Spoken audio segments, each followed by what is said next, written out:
it's Ash. And I'm Callie. And welcome to Paved with Gold, the eating disorder recovery podcast. I want to acknowledge the traditional landowners on which Callie and I are recording, the Gadigal and Gubbi Gubbi people. Hello! Guess who's back? Hello. Oh my God. It's so good to have you back. Oh my God, I'm so excited. Oh. So excited. I forget everything. As Ash would know after my setup this morning. Yes, we had to figure out how to plug her microphone back in, but that's okay. We managed. We're here. It's all cooking. It's all great. We've done it. I'm so excited to have you back. And I figured it would be very fitting because you're currently holding your new child. My baba. Your baba, Parker. the new addition to the Callie household. Yep. Which is super exciting. Chaos. Welcome to the chaos, buddy. Yeah. I thought it would be fitting that your first episode back would be to chat all things postpartum. Yay. I have so much to say. Which is a first for everything. It's just brand new Callie there. Yeah. So I have a dumb question because as the resident non-parent here, Yes. What's the difference between postnatal and postpartum?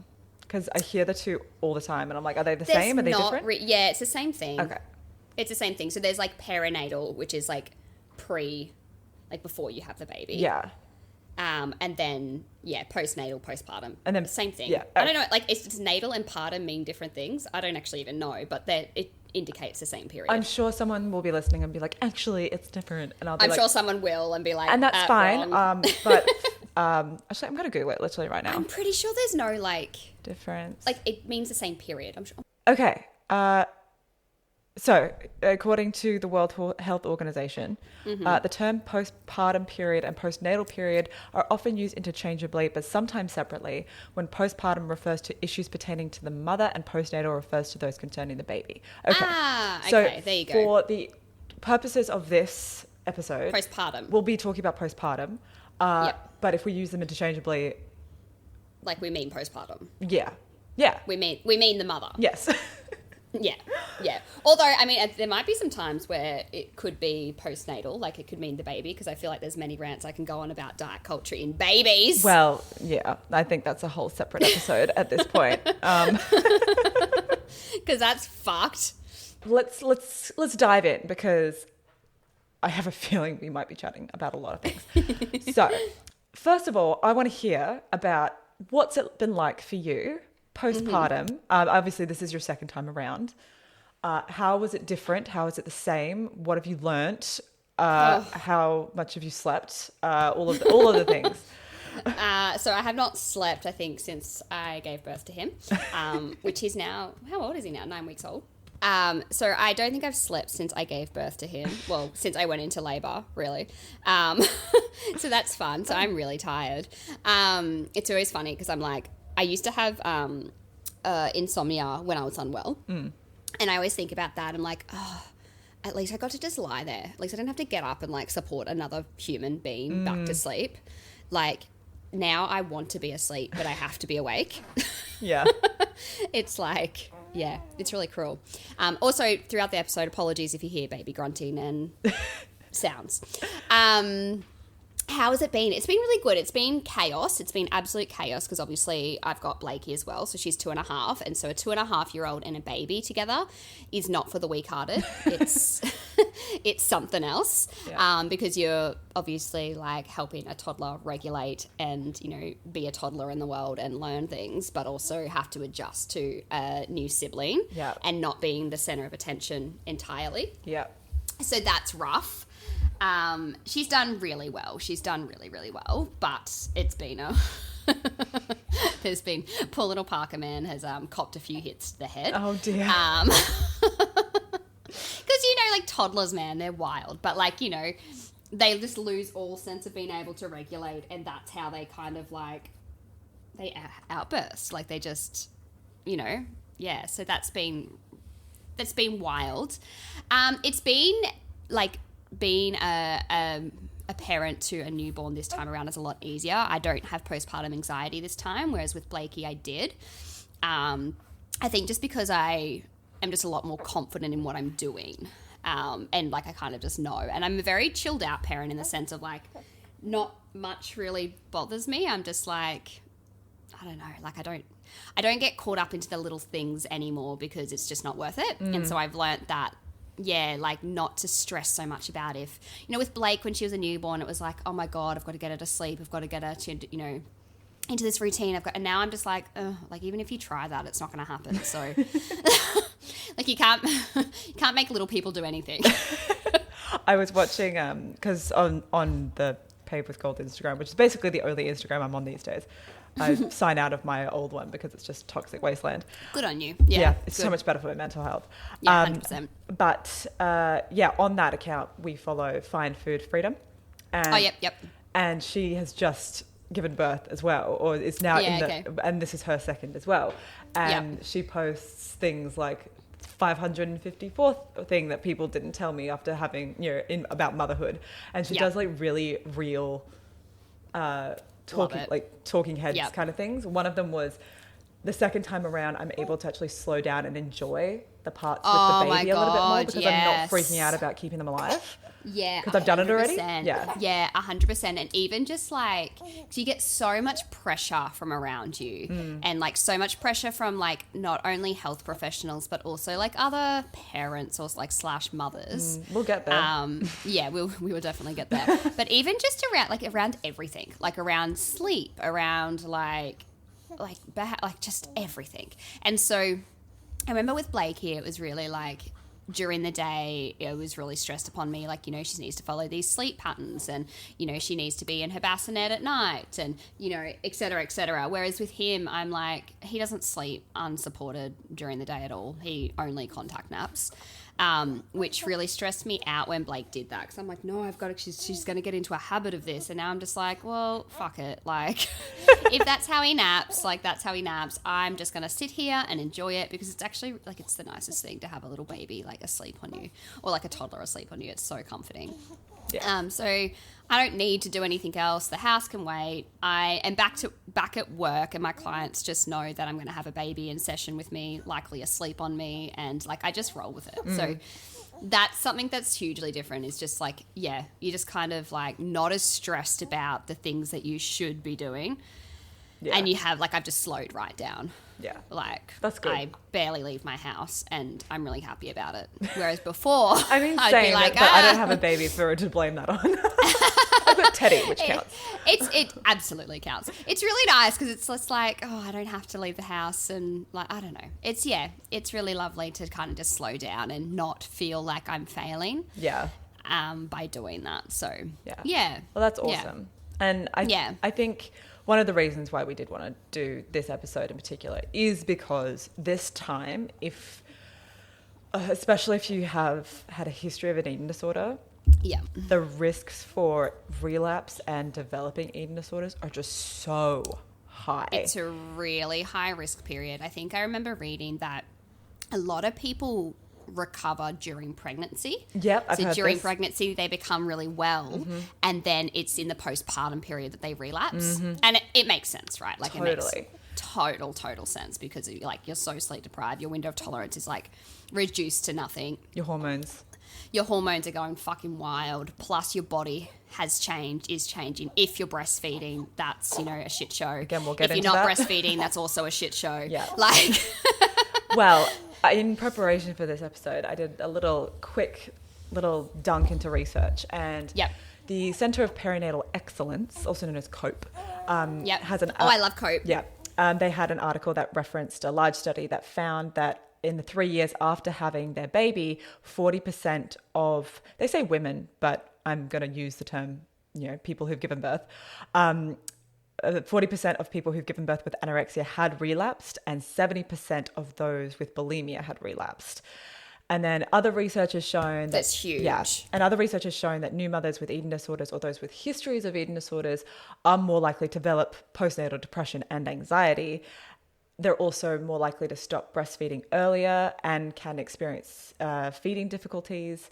And then, like you said, like breastfeeding is a whole can of worms. And I know there was in this article that I found, there was someone who said that, quote, I chose not to breastfeed because I wanted to get my pre-pregnancy weight back. I still feel guilty about it, end quote. And then one of the most consistent and like potent risks for an eating disorder is body dissatisfaction.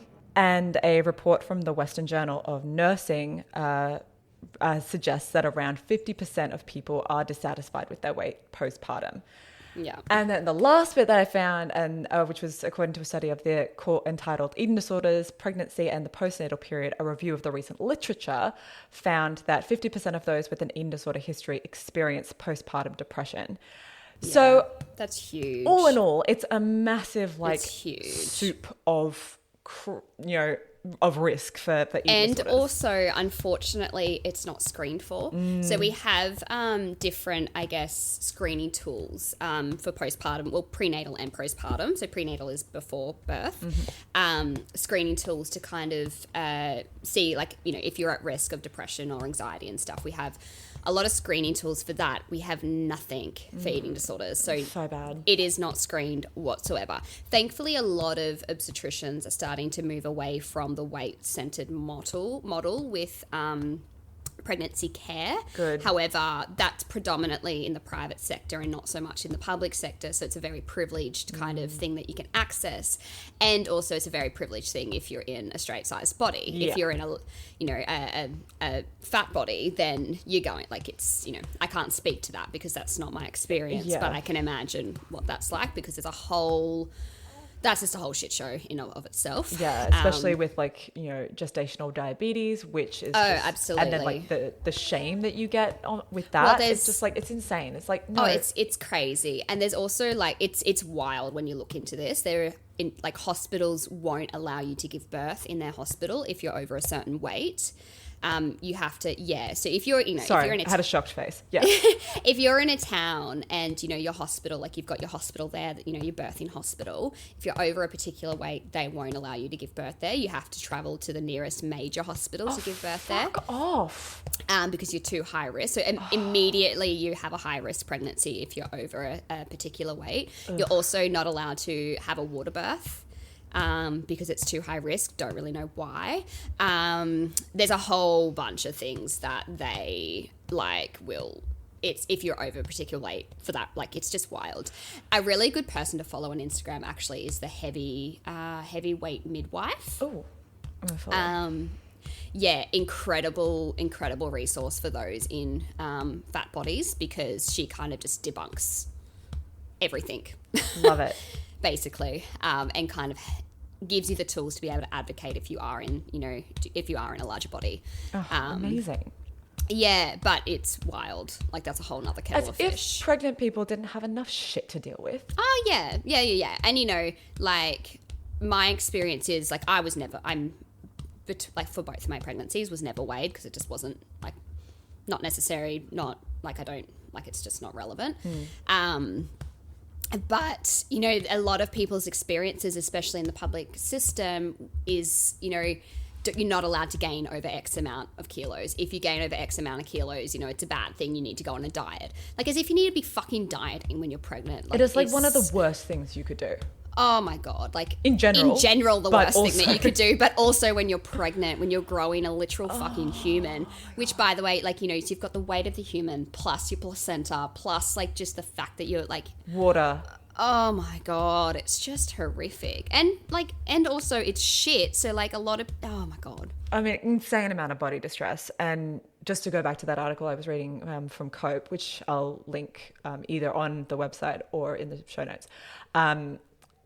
The same article, they had like a bunch of quotes about people sharing their body distress. And it was like, it's really sad. Like, when, it's awful. Yeah, you're going through pregnancy and you're meant to be bonding with your child, and it's really sad, but it's really awful. Some of these people, some of the quotes were, quote, I swear to God, I had like a countdown to when she was born and I didn't have to eat anymore, end quote.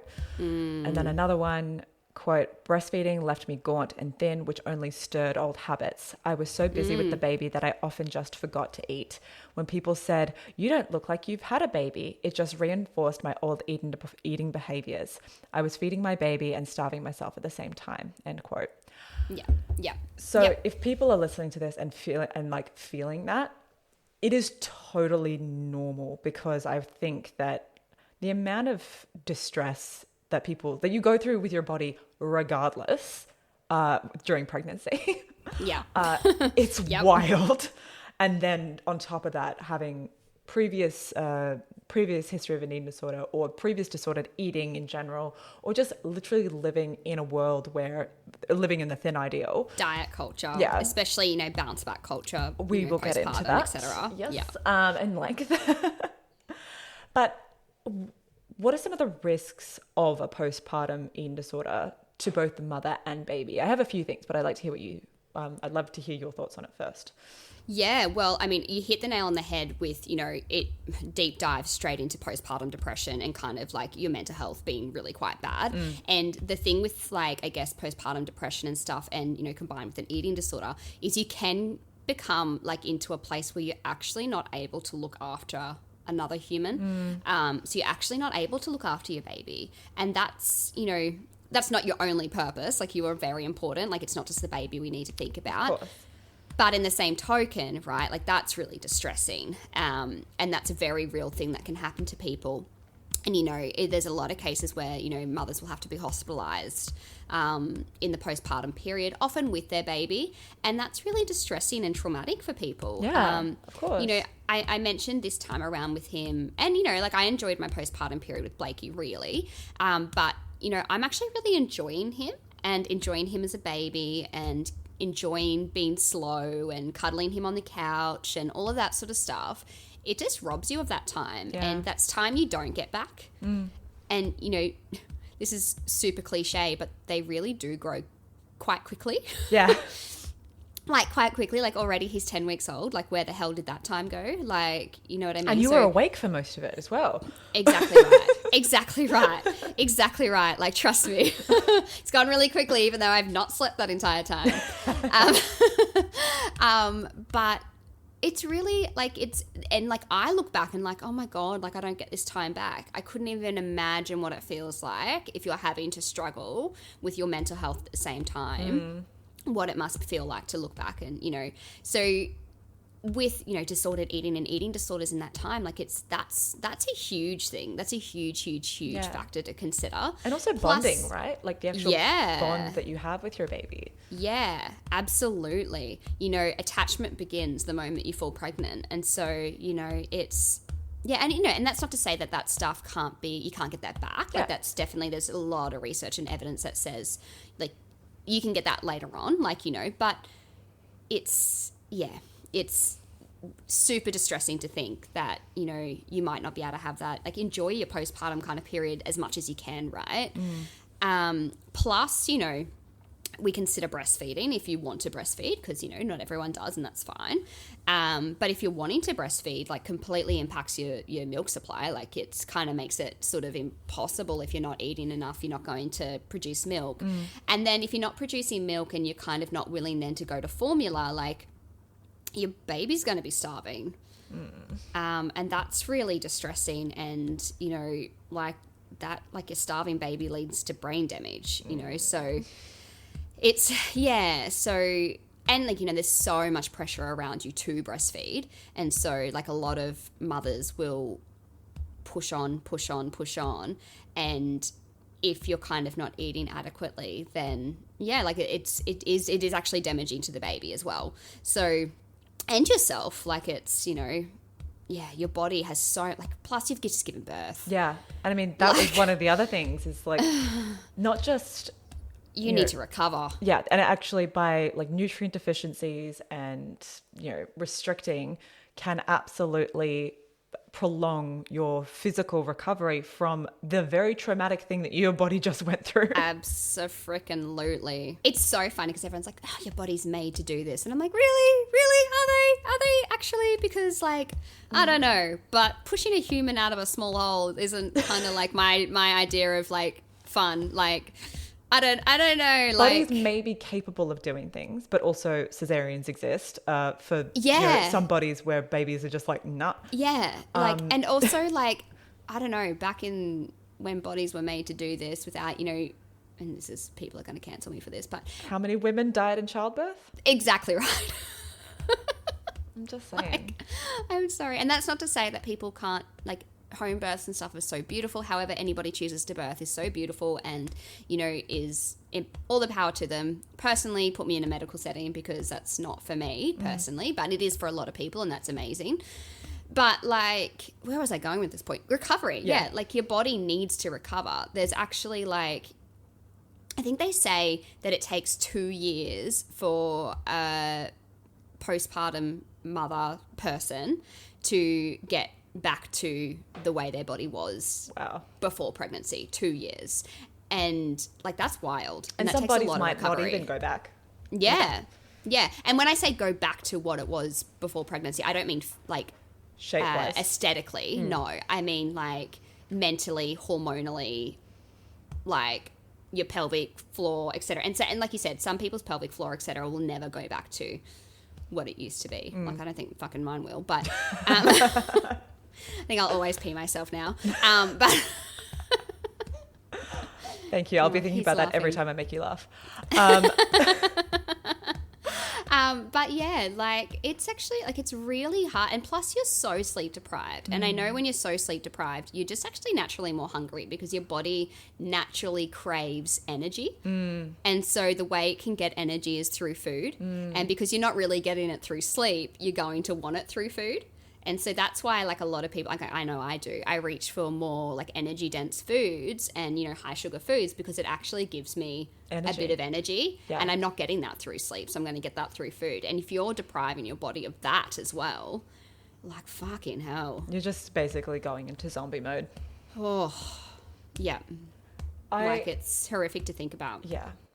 I want to talk about birth trauma because I know that you are very passionate about this, and we know that there is research out there that has that's found a very strong connection between trauma and eating disorders, but then also studies have also found that up to 35% of women report their birth experiences as traumatic, and having a traumatic birth can also potentially put you at higher risk for postpartum experiences afterwards. Absolutely. And if so factor, that can then put you at a greater risk of eating disorders. So, but especially for those who already have a history of eating disorders, a traumatic birth can be a massive risk for a postpartum relapse.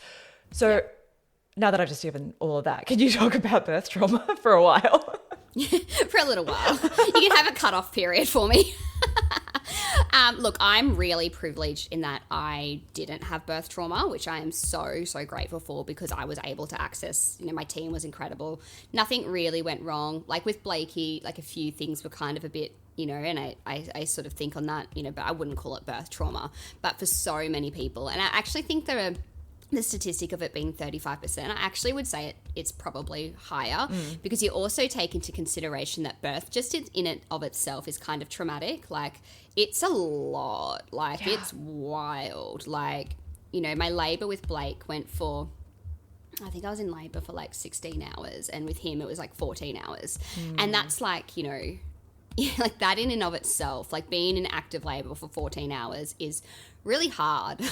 The way and this is absolutely not the same thing, but I kind of liken it kind of when you're on a long haul plane ride, right? The first like little while you're thinking, this is the only way I can relate to it, to be fair. The first few hours you're like, yeah, okay, this is fun, the novelty, it's all fine and good. Especially if your plane ride is like what, 18 hours long, 15 hours long. That's a fairly normal thing for Australians to have to go through. I don't want to get anywhere. I don't want to hear anything from our American listeners about 5-hour flight's too long. No. Anyway. Or like fucking Europe. Like, I'm just going to fly for 2 hours when I'm in a different country. Amazing. I know. Just think of us down here. No. So like you're by the 5-hour mark, you might get a little bit of sleep, but you're really uncomfortable. Then by like hour 15, you're like, I'm so ready to get off this fucking plane. Now I imagine that. And being in excruciating pain and cannot get comfortable ever. And because the minute you're kind of, even before you're in active labour, like you're in excruciating fucking pain. Like, it's not comfortable at all. Like, I don't think there's ever I don't know. But for me, the minute kind of labor kicked off like into active labor, I'm like, oh my God, like this is awful. And like you taught all these tools, and like, I'm never somebody that really went into birth classes and like preparation. Just because that stuff kind of made me more anxious for birth. But for a lot of people, they do. So they've got a whole, like a skill set of things to kind of help them get through their pain and stuff. Mine was just sort of like, I don't know, just breathe. You're not dying. It's okay, because you certainly feel like you're dying. Yeah, there's only a certain amount of breathing exercises that they can only do so much. And then, eventually when it's just like, okay, now it's just, I'm at my absolute limits, get the epidural.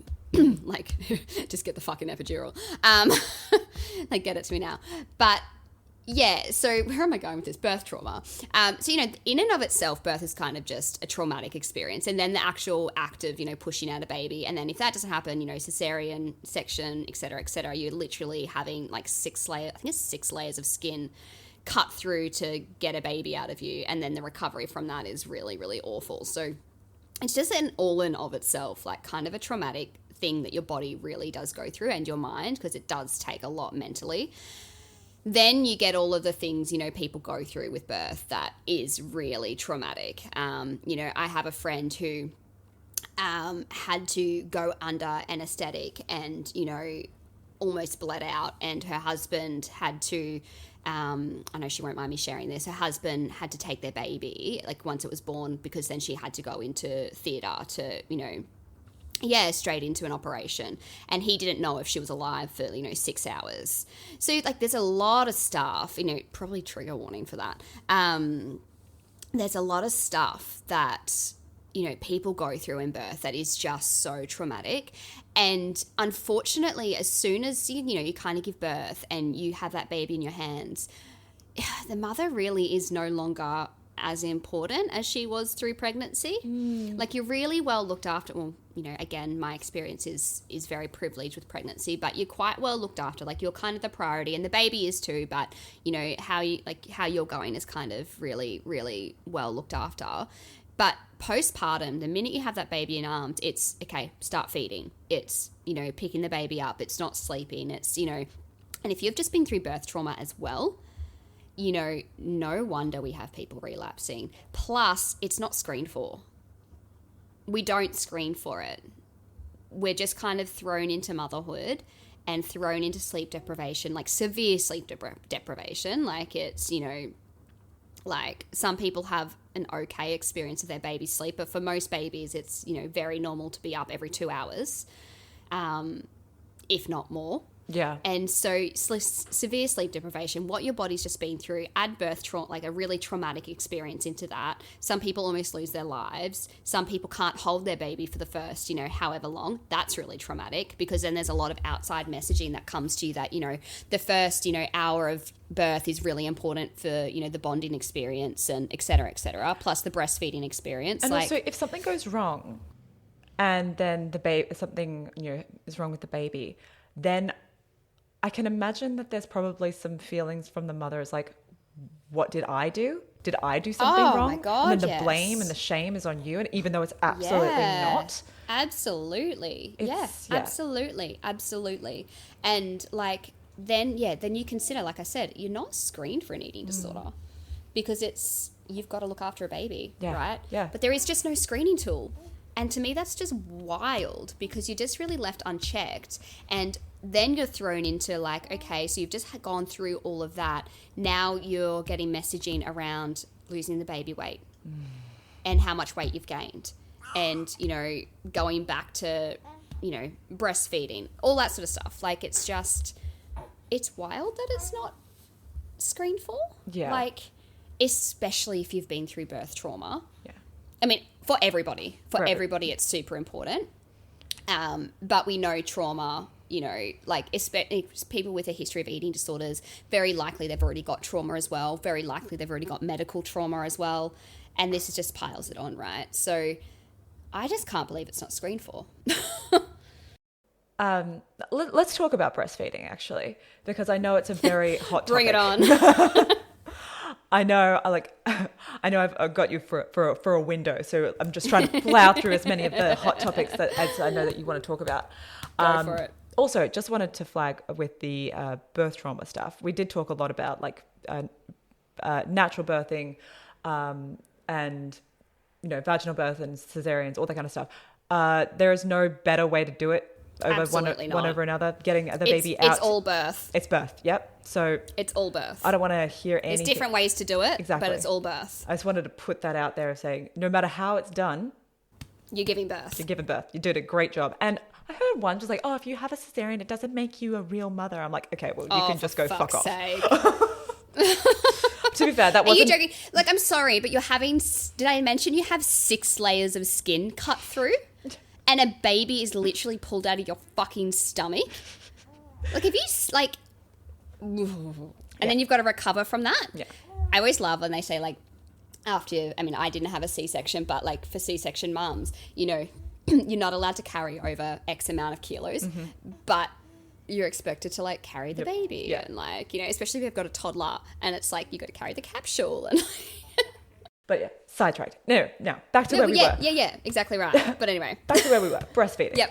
Yes, breastfeeding. So bring it on. Same sort of caveat. Fed is best as long as you're absolutely, and I will fight anybody that because there will be people that are like, actually no, fed is minimum.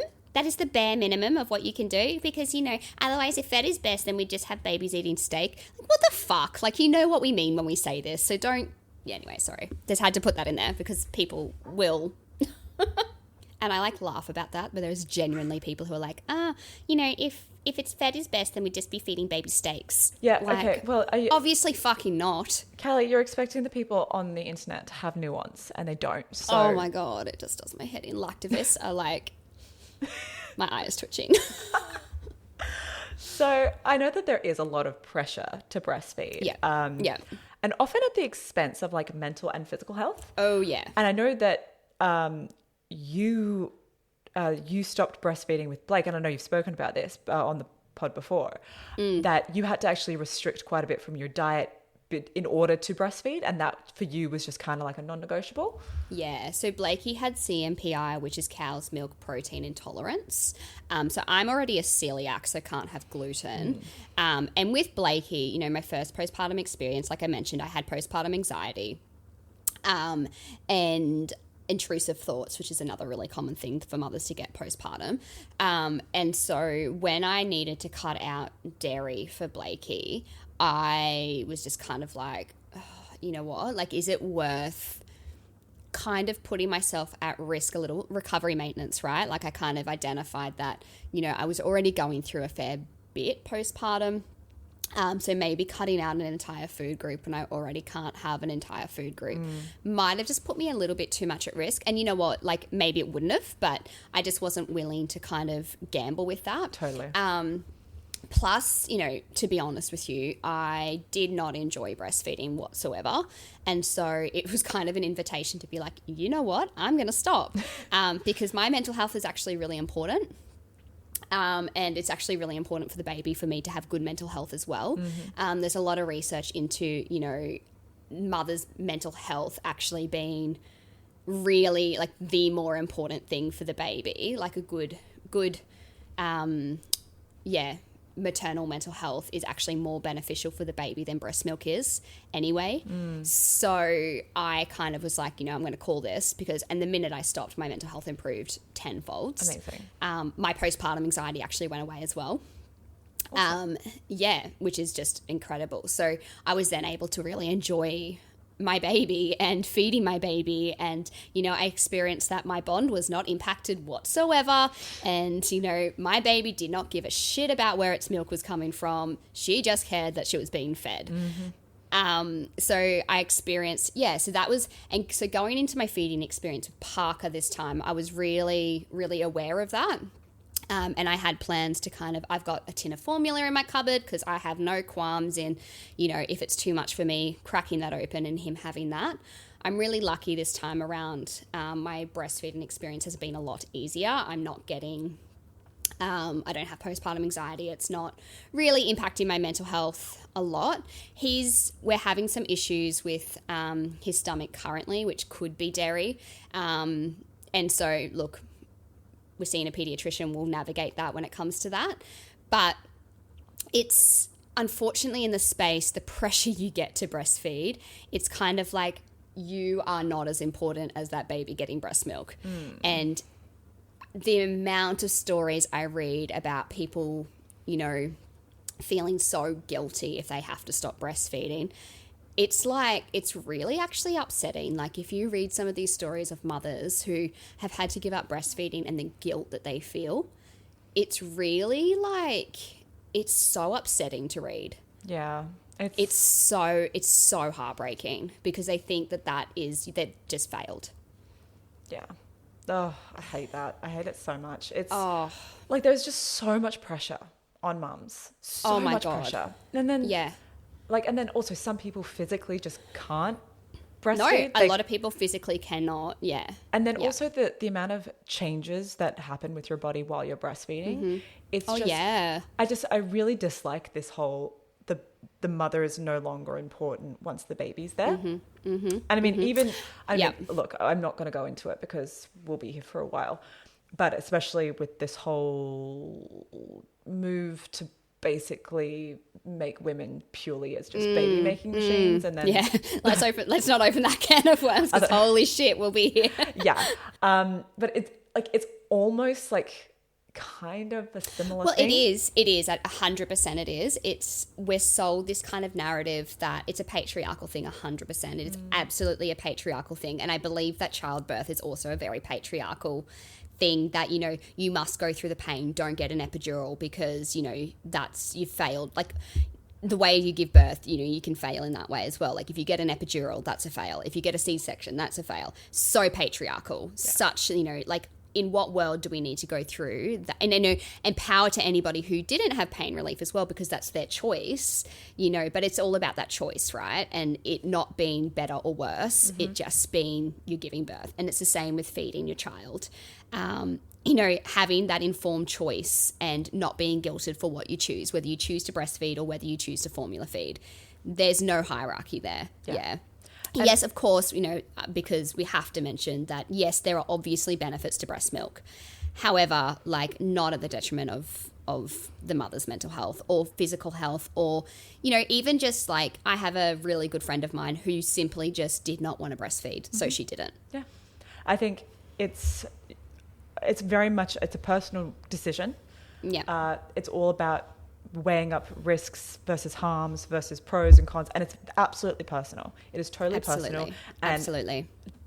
At no point should anyone out there shame you for making the choice for you and your child, but also no one should be shaming anybody for any decisions that they make about their own personal birthing experience. It's also a very political issue as well, because, you know, especially in America, for example, right? We have women going back to work, you know, 6 weeks postpartum, if that. And so, you know, to have a good breast milk supply, you've got to actually be feeding. And so if you're not feeding, and yes, you can pump, but it doesn't, like, pumping doesn't remove the milk in the same way. Yeah. And so you've got people whose supply will go down because they have to go straight back to work. So it's a very political thing. Plus, financial, you know, I was going to say, plus the financial factor of, you know, people have to go back to work.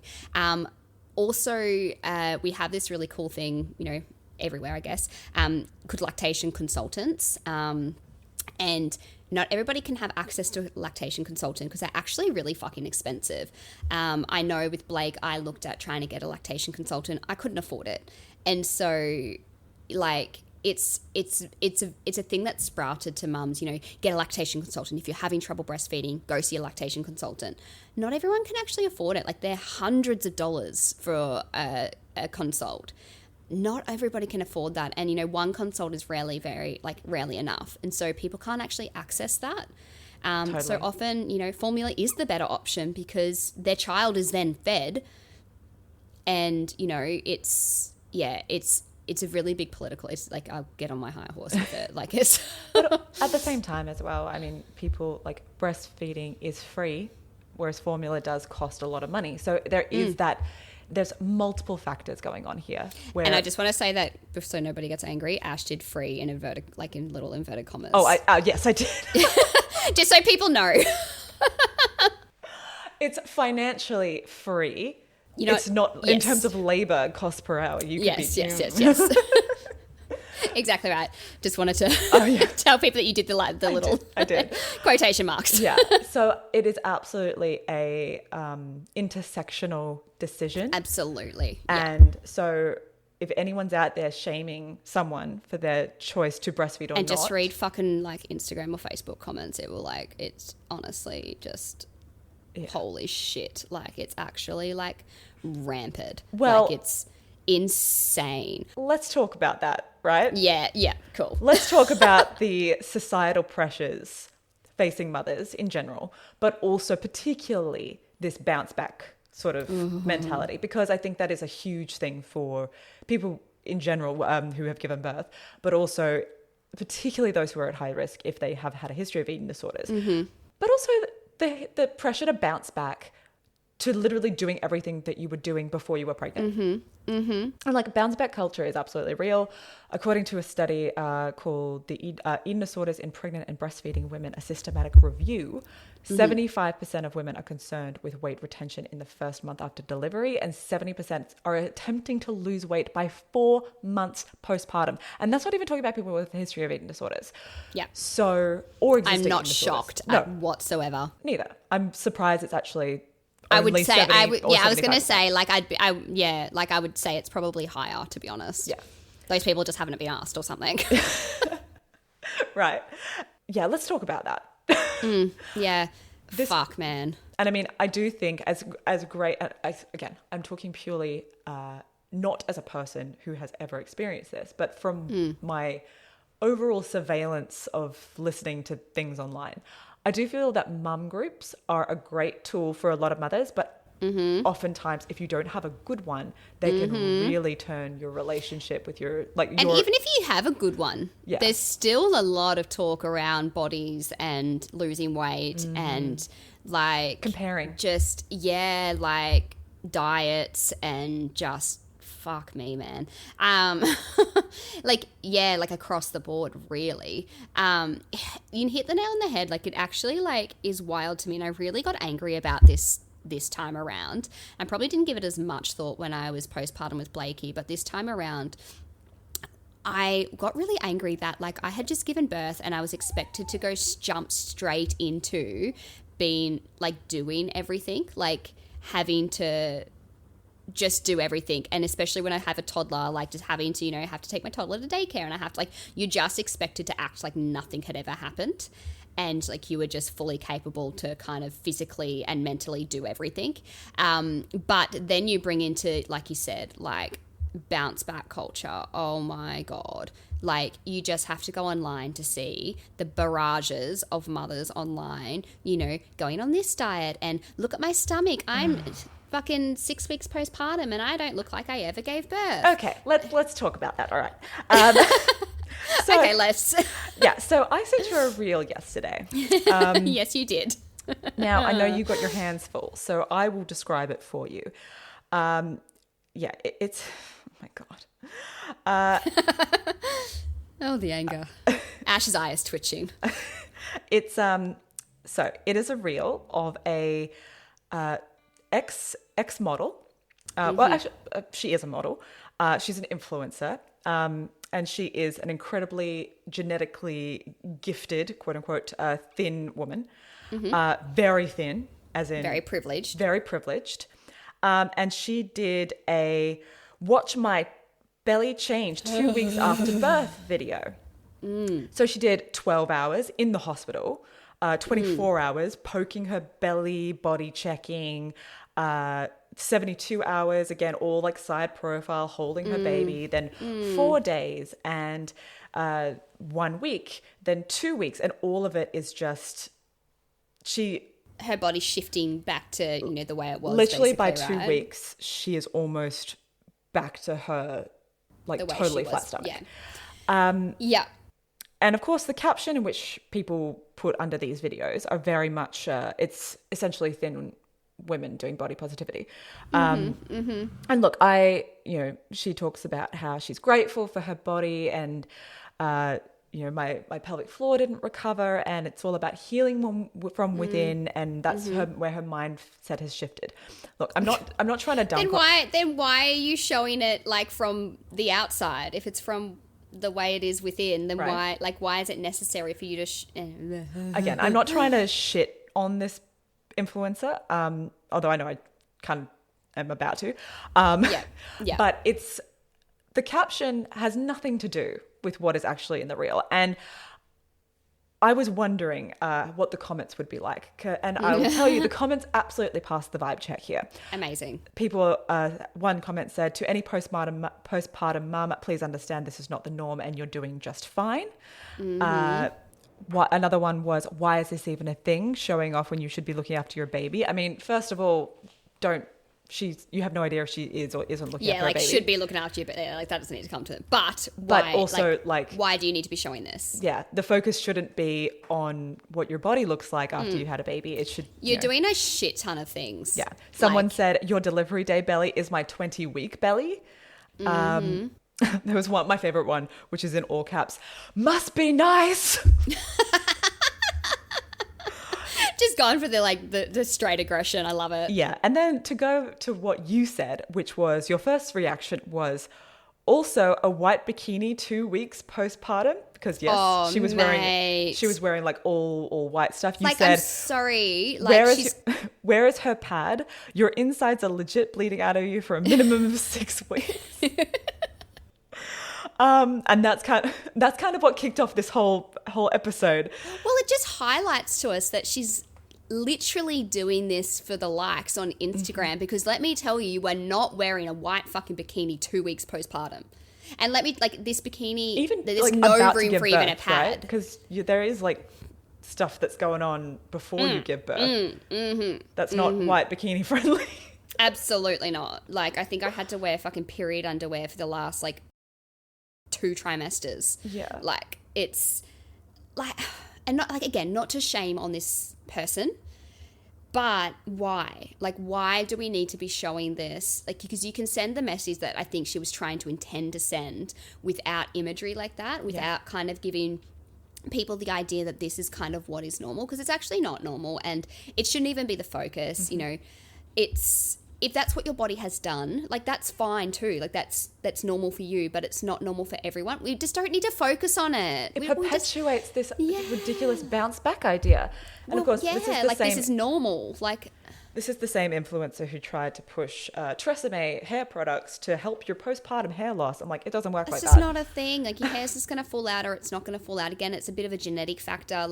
It's just why are we focusing on this aesthetics when you are mentally... So something I really, really appreciated with you, Ash, was when I gave birth to Parker, you asked about me.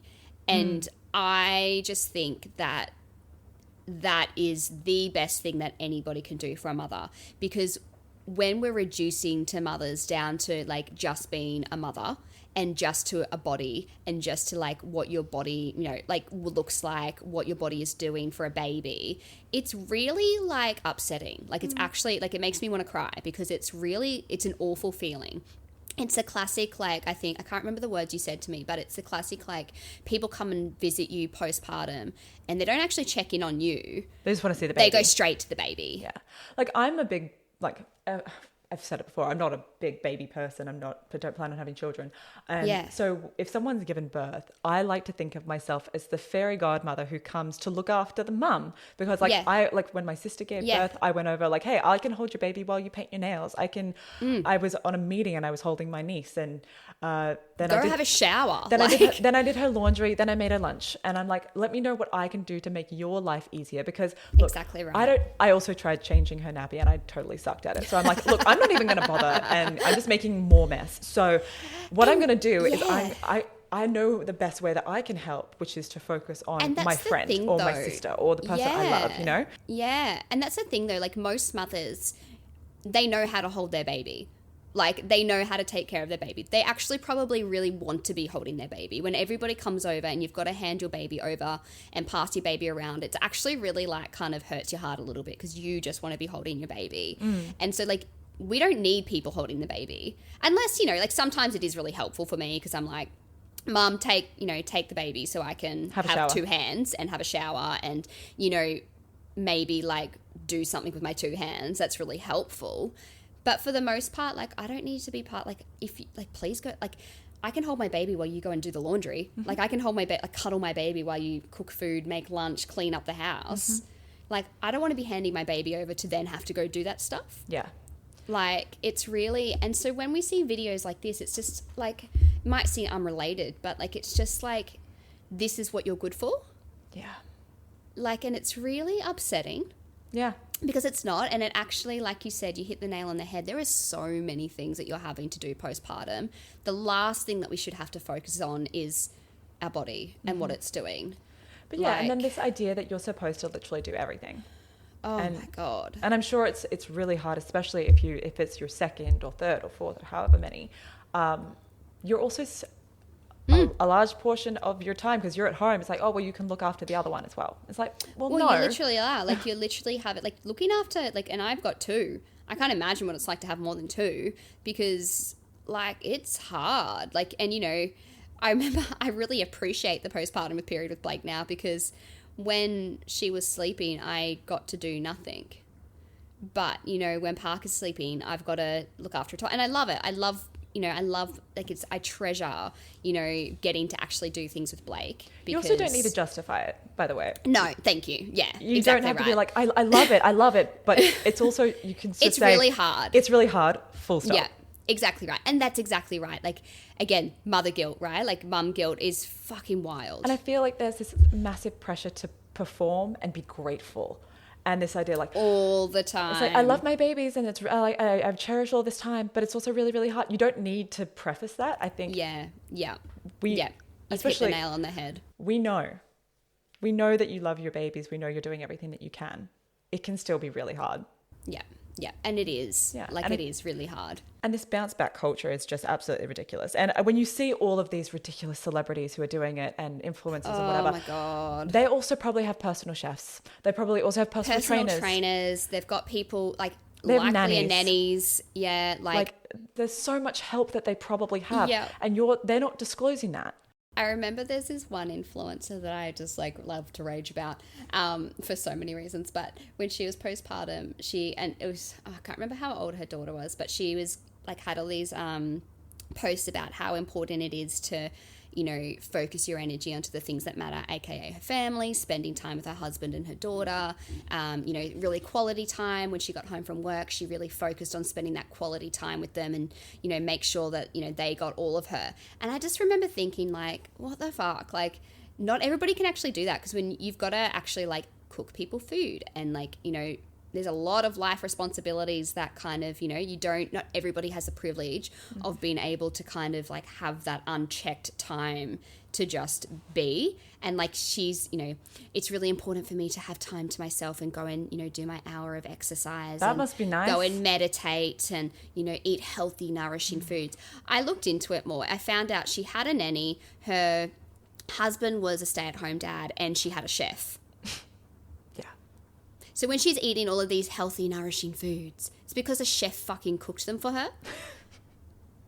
Yeah. And I was like, yeah, I would probably have time to eat all of these extravagant meals and snacks if somebody else fucking did it for me. Yeah. But I don't have time for that. I'm putting fucking chicken nuggets in the air fryer, thank you very much. Like, yeah, it's just like, there's, I think, and look, we would, if we had time, to go into the whole patriarchal impact that the patriarchal origins that all of this kind of stuff has, but the expectations on women, and like mothers and people who give birth are just insane. It's actually wild. And the thing that really also frustrates me is that women and people who give birth are absolutely the same, also perpetuate it as well. Oh, yeah. Often without realizing what they're perpetuating. It's like, oh, yeah. And that's what I think really, really frustrates me. And it's this same, like, pitting women against each other. Mm-hmm. Absolutely it is. Like, and, yeah. You like, I'm a working mum, right? Mm-hmm. And I love working. I will never not work because hat goes off to stay-at-home mums. Like, if that's what you choose, like, amazing, good for you. Like, I know there's so many love it and that's what they really want to do. I don't want to. I don't want to be a stay-at-home mum. I want to work. And even that, like, it's just these two kind of, like, you're a stay-at-home mum or you're working mum, and they're pitted against each other. And if you've got to put your child in daycare, God forbid, you're a terrible mother and you're letting other people raise your children. Like, some of the shit that you get, or, you know, if you are a stay-at-home mum, then you're lazy and you're,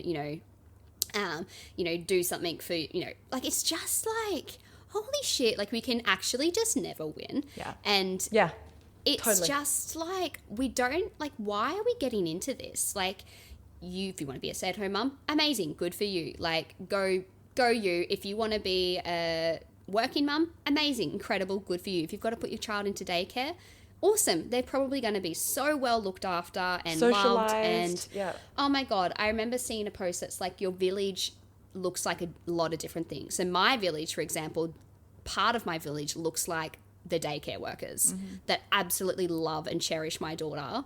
Like, she absolutely adores them. They're part of my village, and that's amazing. Yeah. I think what a lot of people, and I always talk about this to Adam, is that the phrase, oh, it takes a village, right? And I think, yeah, it does. But also we're still comparing what, like, these mother ideals of what it was back, like, in the 50s and earlier, obviously. And then comparing it to now, like, people often say, oh, a lot of people can't afford to be stay-at-home parents The financial anymore. pressures are very different. And I mean, now, like, I used to think, like, oh, we would say, oh, parents just don't really have time for their kids anymore. It's like, well, yeah, because what household can afford two part-time parents or one part-time parent? A lot of the time, it's the cost of living requires two working parents these days. And do you know what research actually tells us? That there's this really beautiful concept. I think I'm going to get the time limits like wrong here, but I think it's like half an hour. So if you can spend half an hour in the morning, or I don't think it's that long even. I think it's even shorter, like 15 minutes. Anyway, I'm going to cook that. But whatever time frame it is, if you can spend that uninterrupted time frame first thing in the day with them, after, daycare or work or whatever, in the afternoon with them and at bedtime with them, they're going to be fucking fine. That's what they need. Yeah. Like, yeah, like that's what they need. And I always think about it in the terms of, like I said, I love working. I will never not be a working mum. And, like, don't get me wrong, I feel guilty for putting my children into daycare because I love them and I want to spend time with them. But then I also, like, know that if I spent every single day with my children, I'm, like, to put it quite bluntly, would neck myself. Yeah. I need the time away. I need to be me. Yeah. I need to be me. Me working is me being me. And so putting them, it's actually like prioritizing myself as well. And again, we're feeding back into this idea of, like, mums don't get to be the priority. But in order to make your children the priority, you also have to take care of yourself. For me to be a good mum, I have to do these things. For me to have been a good mum to Blake when she was a newborn, I had to give up breastfeeding. So it's like prioritizing yourself is actually doing the thing that society is trying to tell you must do, but, like, not that way. Like, don't do it in that way. But, like, you do, like, it's just wild, honestly. Like, it just makes me so angry. But I think you said it perfectly. Like, you need to prioritize yourself in order to be the best parent that you want to be. And absolutely. Whatever that looks like. Whatever that looks like. And it's extremely personal, and it's between you and whoever is helping you with your child. Or, even if it's just with yourself. Be confident in your ability of knowing what works best for you. Yeah. And then that will lead to happy and healthy and lovely children. Honestly. Yeah. Honestly. Like, and I think we're seeing, a generation now, like, as like parents coming through now, like a huge generation of people having to reparent themselves and 100%. Having to, like, learn different ways to do things. And we've got a lot more information now. And that's, again, not to shame past generations because they did the best they could with the information that they had. And that's just all we can do as parents, like, as time, as generations go on. But, it does look really different to parent these days. And there is a really big component of having to reparent yourself and having to deal with your own triggers and your own traumas and, making sure that, like as, God, so many times that I'm having to like regulate Blake's emotions, I'm also having to regulate my own emotions.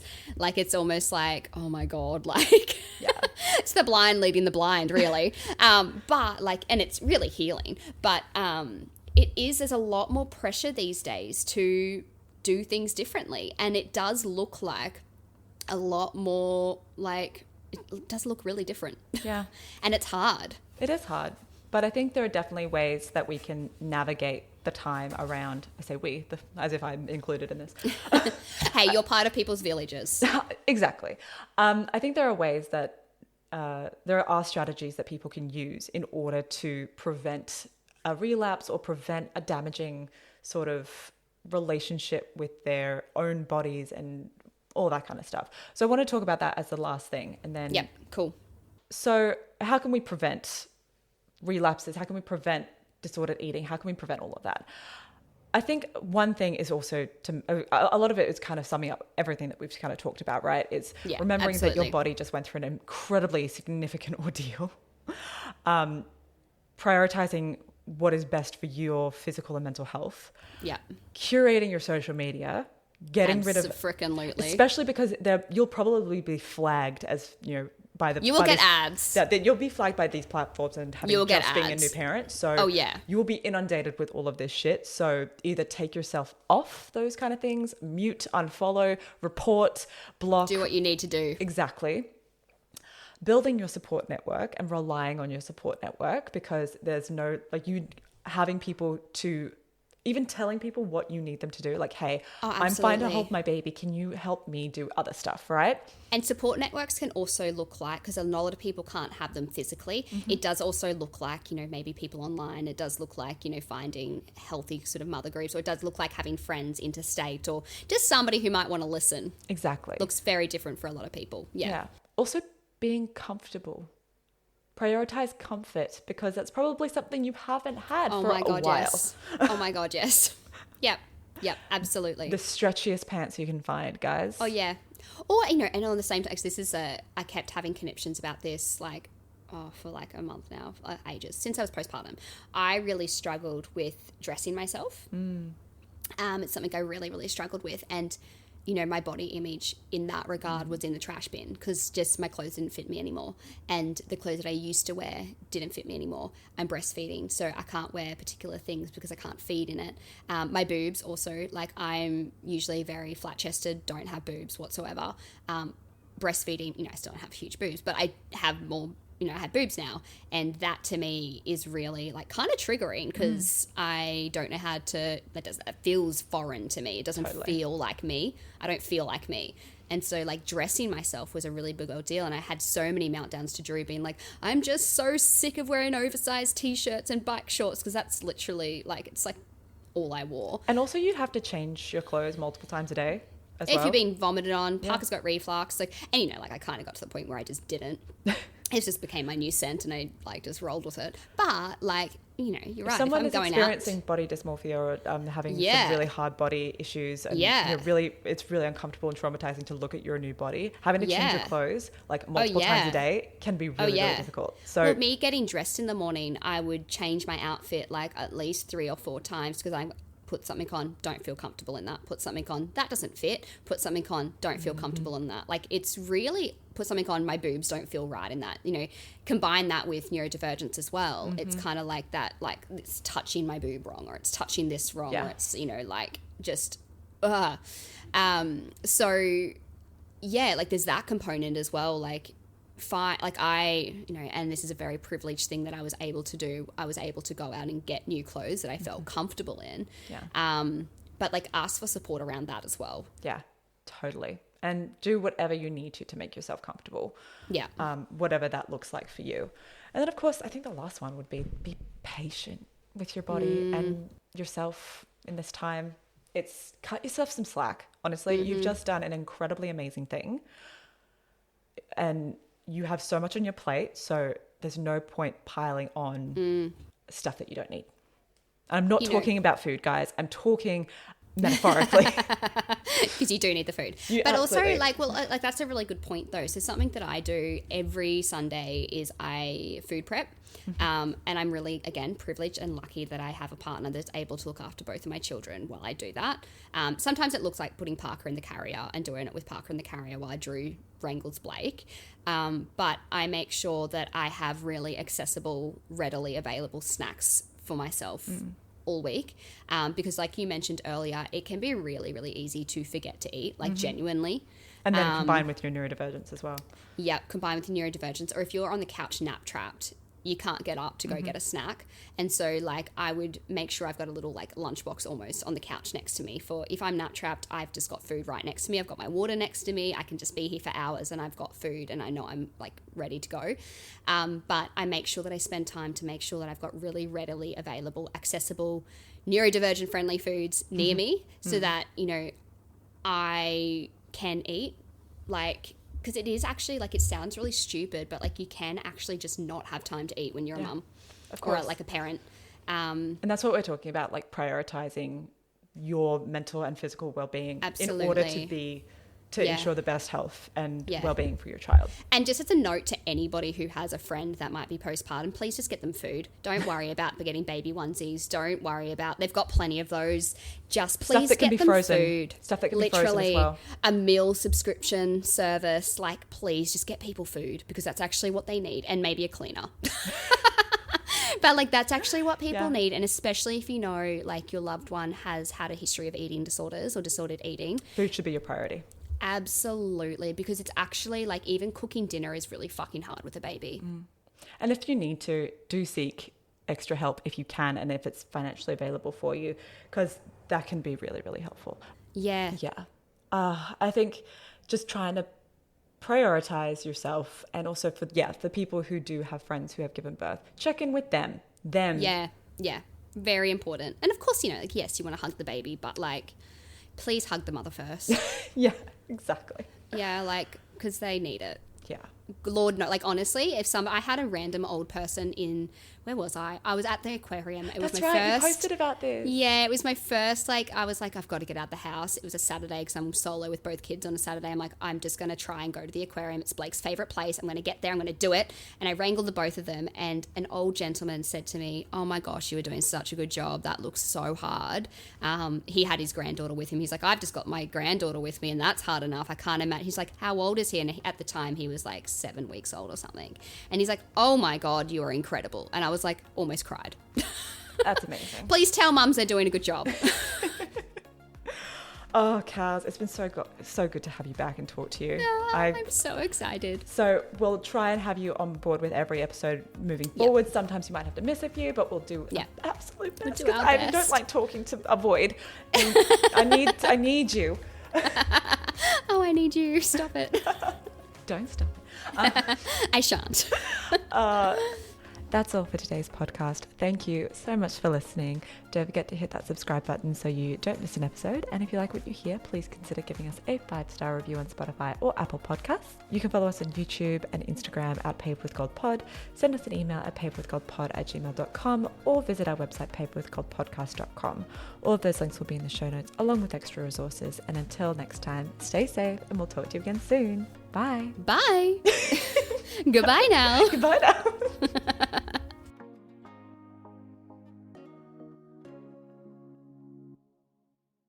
This podcast is general in nature and has not taken your personal circumstances or medical history into account.